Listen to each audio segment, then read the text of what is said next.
ارض فلسطین جہاں انبیاء کرام کی بعثت ہوئی، نبی اکرم صلی اللہ علیہ وسلم نے جہاں سے معراج کے لیے رخت سفر باندھا، اس کو حضرت عمر فاروق رضی اللہ تعالیٰ عنہ کے دور خلافت میں مسلمانوں نے فتح کیا، لیکن حالات بدستور قائم نہ رہے، جس کی بنیاد پر دوبارہ یہودیوں کے استعماری چنگل میں چلا گیا۔ یہودیوں نے اس پر 1097 میں اپنا قبضہ جمایا۔ پھر اسلام کے مرد مجاہد سلطان صلاح الدین ایوبی نے 1352 میں یہودیوں کے چنگل سے آزاد کرایا۔ مرد مجاہد سلطان صلاح الدین ایوبی کی کامیابیوں کے بعد یہودیوں نے ایک باقاعدہ تحریک قائم کی جس کو صہیونی تحریک کہا جاتا ہے۔ صہیونیت تنظیم کو متحرک اور فعال بنانے میں یوں تو پوری دنیا کے یہودی شریک ہیں، مگر چند لوگ ان تمام میں سے سر فہرست ہیں جن کو تاریخ کبھی بلا نہیں سکتی۔ موسیٰ ہیس، لیو لبیکر، خاخام، زفی کالیشر اور ہرتزل، ان تمام کی یہ فکر تھی کہ ارض فلسطین کو یہودیوں کا قومی وطن بنا کر اسی تنظیم کے حوالے کر دیا جائے۔ اس منظم تحریک کا آغاز 17ویں صدی عیسوی میں ہو چکا تھا۔ ہرتزل نے اگست 1897 میں سوئٹزرلینڈ کے مقام باسیل میں ایک عالمی کانفرنس بلائی اور اس کانفرنس کا افتتاح کرتے ہوئے اس نے کہا، ہم یہاں اس گھر کے سلسلے میں اساسی پتھر رکھنے کے لیے جمع ہوئے ہیں جو عنقریب یہودی امت کے لیے پناہ گاہ ثابت ہوگا۔ ہرتزل بڑا متعصب اور فتنہ رچانے میں بہت ماہر تھا۔ 1897 کو سلطان عبدالحمید کو اپنا ہم خیال بنانے کے لیے 6 سال تک مسلسل کوشش کی، لیکن سلطان نے یہ کہہ کر انکار کر دیا کہ ہرتزل کو فلسطین میں ایک یہودی ریاست بنانے کی کوشش ترک کر دینی چاہیے۔ یہودیوں کو فلسطین اسی وقت مل سکتا ہے جب عثمانی سلطنت ٹکڑے ٹکڑے ہو جائے۔ جب سلطان کی حمایت نہ مل سکی تو ہرتزل سیدھے برطانیہ پہنچ گیا۔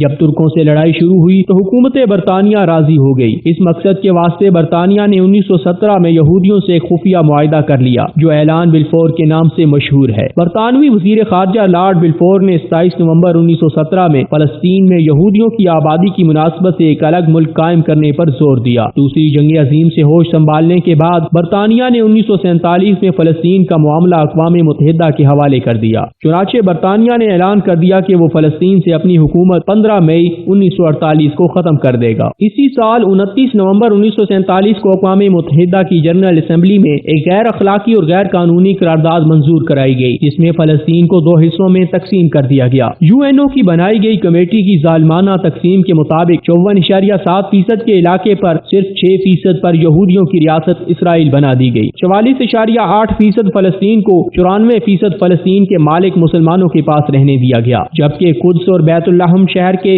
0.5% کو بین الاقوامی درجہ دے دیا گیا۔ فلسطینیوں نے ظالمانہ تقسیم کو مسترد کیا، جس کے رد عمل میں صہیونیوں نے فلسطینیوں پر تابڑ توڑ حملے شروع کر دیے۔ بیت المقدس میں کنگ ڈیوڈ ہوٹل کو اڑا کر جہاں سینکڑوں بے گناہ کو موت کے گھاٹ اتار دیا، اس کے ساتھ ساتھ دنیا میں پہلی بار دہشت گردی کا آغاز بھی کر دیا گیا۔ 1948 میں اسرائیل نے فلسطین کے مسلمانوں پر باقاعدہ بڑے پیمانے پر عسکری کمانڈو حملے کر کے بیت المقدس کے مغربی حصے اور کچھ دیگر علاقوں پر قبضہ کیا اور یہ سلسلہ تاحال جاری ہے۔ اس ظلم و جبر کے ساتھ روس، یورپ اور بالخصوص امریکہ کی مدد سے یہودیوں نے اپنی 2000 سال پرانی آرزو یہودی ریاست اسرائیل کا 14 مئی 1948 کو باقاعدہ اعلان کر دیا۔ اقوام متحدہ کی پہلی غیر منصفانہ قرارداد سے لے کر آج تک تقریباً 7 دہائیوں سے فلسطینی مسلمان اس ظلم کے خلاف سیسا پلائی دیوار کی طرح کھڑے ہیں۔ ماؤں کی گودیں اجڑتی رہیں، پھول جیسے بچے یتیم ہوتے رہے، پاک دامن بچیوں کی عزتیں تار تار ہوتی رہیں، بوڑھوں کی بزرگی کو پامال کیا گیا،